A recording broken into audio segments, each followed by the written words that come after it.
Hello everyone, good morning to all. Hope you all are healthy and fine at your homes. So students, as you know, we already have done the first to 8 questions of exercise number 8.1 in the previous assignment number 4. So now we will discuss the next questions from 9th question up to so on from the assignment number 5th. Okay students, so let's start from the assignment number 5, and the question number 9 is arrange the ratios in ascending order of magnitude with the correct symbol between two ratios. ठीक है students, आपके पास ratios given है, magnitudes के बीच में ratios given है, तो आपने उनको असेंडिंग ऑर्डर में लिखना है. तो स्टूडेंट्स अगर आपको रेशियो गिवन है तो आपने उसे कंपेयर करके असेंडिंग ऑर्डर में कैसे लिखना है. ठीक है, कंपेयर करना आता है सभी को.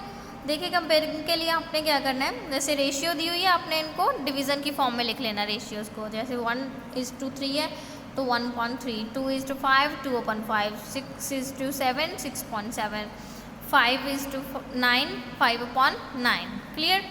Then take the LCM of 3, 5, 7 and 9, and the LCM of 3, 5, 7 and 9 is 315. ठीक है, सबसे पहले आप इनका एलसीएम ले लोगे तो आपके पास एलसीएम जो आया वो कितना आया 315.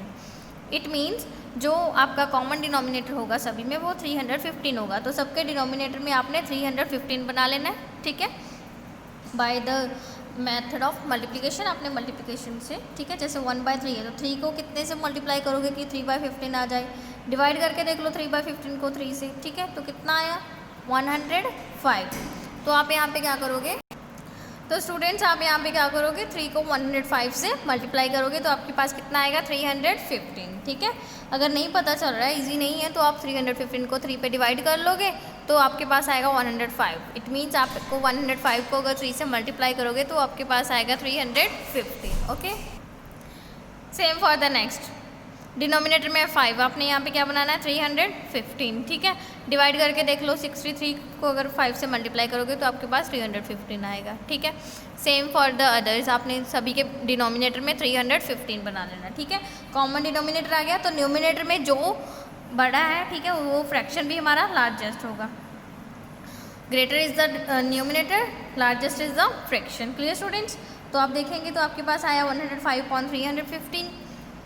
मीन्स डिनोमिनेटर तो सभी का 315 का, न्यूमिनेटर में 105, 126, 270, 175. तो सबसे स्मॉलर कौन सा है 105. तो ये वाला फ्रैक्शन भी सबसे स्मॉलेस्ट होगा. तो आप यहाँ पे लिख लोगे ये. ठीक है, इज़ लेस देन, उससे ग्रेटर कौन सा है 126.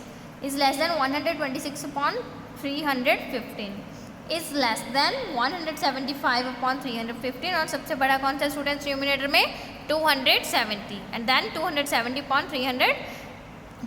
Clear?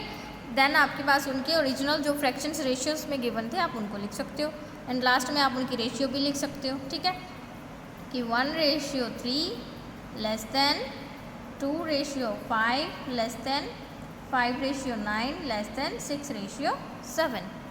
Okay students, now come on the question number 10. A field is 80 metre by 60 metre. ठीक है, एक फील्ड है, उसकी लेंथ 80 मीटर है, ब्रेथ 60 मीटर है. Find the ratio of its length to its breadth. ठीक है, आपने क्या करना है, इसकी लेंथ की विड्थ के साथ रेशियो पता करनी है. तो लेंथ कितनी है 80 मीटर और विड्थ कितनी है 60 मीटर. रेशियो क्या होगी 80:60. डिवीज़न में लिख लोगे आप 80/60. 0 से 0 कैंसिल आउट होगी और इनको भी 2 पे कैंसिल आउट कर दिया. 4 2 8, 3 2 6. It becomes 4/3. तो इसकी रेशियो क्या लिखेंगे हम 4:3. Okay students, and the question number 11 is a school starts at 9 AM and is over at 2:30 PM. School start हो रहा है, स्टार्टिंग स्कूल. ठीक है, स्कूल की स्टार्टिंग का टाइम है मॉर्निंग का 9 AM और ओवर होने का टाइम है, छुट्टी का टाइम है आपके पास 2:30 PM. ठीक है, if there are 2 breaks of 15 minutes and 30 minutes respectively. अगर पूरे टाइम में मीन्स 9 AM टू हमारा जो रिपोर्टिंग टाइम है वो 9 AM है और डिपार्चर टाइम है 2:30, उसके बीच में हमारे पास 2 ब्रेक होती हैं. एक होती है 15 मिनट्स की और दूसरी हो रही है 30 मिनट्स की. ठीक है, then find the ratio of the break time to the total time the student spent at school. तो स्टूडेंट्स इसके लिए हम क्या करेंगे, जो हमारे पास ब्रेक टाइम गिवन है, ठीक है, 2 ब्रेक होती है हमारे पास, तो पहले तो हम उनको ले लेंगे। ठीक है स्टूडेंट्स, देखिए स्कूल स्टार्ट हो रहा है 9 AM पे और ओवर हो रहा है 2:30 PM पे, तो टोटल टाइम कितना स्पेंड कर रहे हैं वो स्कूल में, 5 hours 30 minutes, ठीक है, मीन्स 5.5 hour, तो मिनट्स में कन्वर्ट करेंगे तो कितना आएगा आपके पास, 330 minutes, ठीक है। देन फर्स्ट ब्रेक थी, टाइमिंग थी उसकी 15 minutes और time period of second break था 30 minutes, तो टोटल कितने हो गए 45 minutes। 45 ब्रेक टाइम का रेशियो टोटल से करना है, तो 45:330, इनको डिवीज़न की फॉर्म में लिख दोगे, कैंसिल आउट करने के बाद इनकी रेशियो आ जाएगी आपके पास 3:22। Clear. And the next is find the missing number in each. तो स्टूडेंट्स फर्स्ट है इसमें dash is to 10 is equals to 70:100, ठीक है।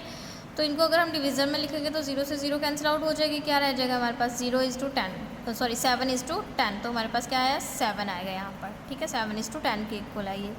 Same for the next 11 dash is equals to 121:132, तो ये है हमारे पास 11 का स्क्वायर और ये है 12 का स्क्वायर, मीन्स 11 को 11 से मल्टीप्लाई करने पे हमारे पास आएगा 121 और 12 को 12 से मल्टीप्लाई करने पे हमारे पास आएगा 132, ठीक है।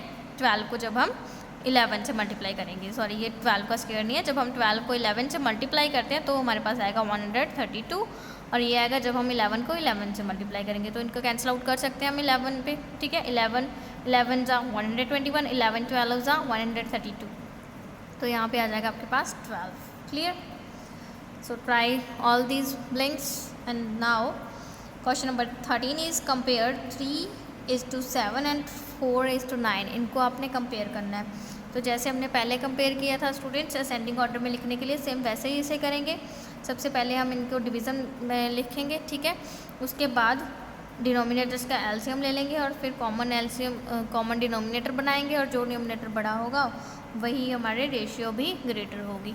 Clear students. And the next is reduce the ratios to their simplest forms, हमने सिंपलेस्ट फॉर्म में रेशियोज़ को रिड्यूस करना है। 35 days is to 4 weeks। Students 1 week में कितने डेज होते हैं 7 days, तो 4 weeks में कितने होंगे 28 days, तो 35:28 डिवीजन की फॉर्म में लिख के आप उन्हें कैंसिल आउट कर सकते हो। 7 5 जा 35, 7 4 जा 28, ठीक है, तो आपके पास 5/4 आ गया, मीन्स इनकी रेशियो आ जाएगी 5:4। Clear. Same for the second part, इसमें मीटर और सेंटीमीटर है। Okay students. And the next question is question number 15। A pole is cut into 2 pieces, हमारे पास एक पोल है, हमने उसे 2 pieces में कट किया है। इन द रेशियो 6:7, उसकी रेशियो है कट करने की 6:7। If the total length is 117 centimetre, अगर उसकी टोटल लेंथ 117 सेंटीमीटर थी, find the length of each part, तो दोनों पार्ट्स की लेंथ क्या होगी स्टूडेंट्स। तो students total number of parts कितने हैं इसके, रेशियोज जो गिवन है इसकी, ठीक है, 2 pieces में कट गया, कैसी रेशियोज है वो 6:7, उनको आप ऐड कर दोगे 6 + 7 = 13। If the length is divided into 13 equal parts, means के टोटल लेंथ को हम 13 इक्वल पार्ट्स में डिवाइड कर रहे हैं, one is getting 6 parts and the other getting 7 parts, तो एक जो हमारा है वो 6 parts में आएगा, दूसरा 7 parts ले रहा है, तो 6 अपॉन टोटल कितना है 13, 6/13 मल्टीप्लाई बाय टोटल जो उसकी लेंथ थी 117 सेंटीमीटर, ठीक है। जो आप 6 पार्ट्स हैं वो कितने टोटल कितने पार्ट्स हैं 13, उनमें से आप 6 ले रहे हो, ठीक है, और लेंथ कितनी है टोटल 117, मल्टीप्लाई कर दो, सॉल्व करने पे आपके पास आ गया उसका 54 सेंटीमीटर, ठीक है। और जो दूसरा था हमारा दूसरा पीस, उसमें था 7 ले रहे थे हम आउट ऑफ 13, ठीक है, तो मल्टीप्लाई बाय टोटल लेंथ 117, उसकी आ जाएगी लेंथ आपके पास 63 सेंटीमीटर। तो दोनों की आप इसे चेक भी कर सकते हो, दोनों को ऐड करके आपके पास टोटल 117 सेंटीमीटर आनी चाहिए थी, तो वो आ रही है, ठीक है स्टूडेंट्स। तो ये लेंथ जो इस रेशियो में कट हुई है उनकी लेंथ है 54 centimetre and 63 centimetre. Clear. And the question number 16 is the point B is between A and C. If AC is equal to 40 kilometer and AB ratio BC is 17:3, how much is AB BC? तो students उन्होंने कहा है कि point जो है A और C के बीच में है, ठीक है। AC अगर 40 किलोमीटर है तो AB का रेशियो BC के साथ दिया हुआ है 17:3, ए बी पता करना है, तो टोटल हमारे पास टोटल कितना है, length of A C 40, B between है ना और ए और सी के, और उनकी रेशियोज भी गिवन है। तो टोटल कितनी है हमारे पास 17 + 3 टोटल कितनी हो जाएगी, 20 हो जाएगी ना, 2 पार्ट्स की, वो 20 हो गई। तो उसमें से पहले हम ले रहे हैं 17, तो 17 out of 20 multiply by total कितनी है 40, ठीक है। इनको कैंसिल आउट कर दोगे आप तो आपके पास आ जाएगा 34 किलोमीटर। नेक्स्ट हम 20 में से ले रहे हैं 3, तो टोटल है 40, कैंसिल आउट करोगे तो 6 किलोमीटर आ जाएगा, ठीक है students. Means A B distance है आपके पास 34 किलोमीटर और बी सी होगा 6 kilometre, clear. And the next question is the ratio of my expenditure to saving is 4:1. If my total income is rupees 18,000, how much is my saving and how much is my expenditure, ठीक है। वो कह रहे हैं कि ratio जो है हमारी एक्सपेंडिचर टू सेविंग वो है 4:1। अगर हमारी टोटल इनकम है 18,000 तो सेविंग कितनी और एक्सपेंडिचर कितनी है, ठीक है। मीन्स सेव कितना कर रहे हैं और खर्च कितना कर रहे हैं। तो टोटल इनकम है 18,000 और टोटल पार्ट्स कितने हैं, एक्सपेंडिचर प्लस सेविंग है ना, 4:1 है, तो 4 + 1 कितने हो गए टोटल 5 पार्ट्स। तो पहले हम ले रहे हैं 4 out of 5 into total means 18,000, तो वो आ गया हमारे पास काउंट कैलकुलेट करने के बाद 14,400। तो 4 जो थी हमारे पास किसकी थी, एक्सपेंडिचर की, तो एक्सपेंडिचर कितना आया आपका 14,400। और सेविंग के लिए आपके पास 1 पार्ट है आउट ऑफ 5, तो 115 इंटू टोटल 18,000, कैंसिल आउट करने पे आ जाएगा 3600, मीन्स सेव कितना हो रहा है 3600। Okay students, hope you clear all the concepts of this exercise. So please try all the questions of this exercise at your home in your notebooks, and if there is any problem then I will send the solution of this exercise in the form of assignment number 5 to you. Okay students, thank you, have a nice day, stay home, stay safe.